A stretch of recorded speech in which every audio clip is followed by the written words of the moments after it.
நெல்லையில் வீட்டுமனை பட்டா கோரி பழங்குடியின மக்கள் மாவட்ட ஆட்சியர் அலுவலகம் முன் தர்ணா போராட்டத்தில் ஈடுபட்டனர்.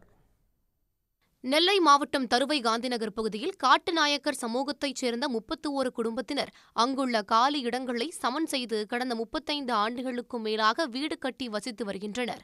அவர்களுக்கு வீட்டுத் தீர்வை, மின் இணைப்பு, ஆதார் மற்றும் வாக்காளர் அடையாள அட்டை வழங்கப்பட்டுள்ள நிலையில் கடந்த 2018 முதல் தாங்கள் குடியிருக்கும் வீடுகளுக்கு வீட்டுமனை பட்டா வழங்க கோரி மாவட்ட நிர்வாகத்திடம் முறையிட்டு வருகின்றனர்.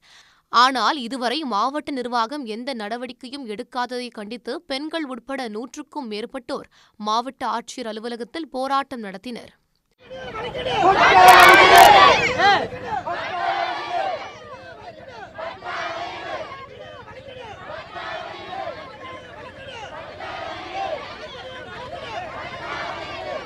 குடியிருக்க இடத்துக்கு ஒரு பட்டா இல்லை.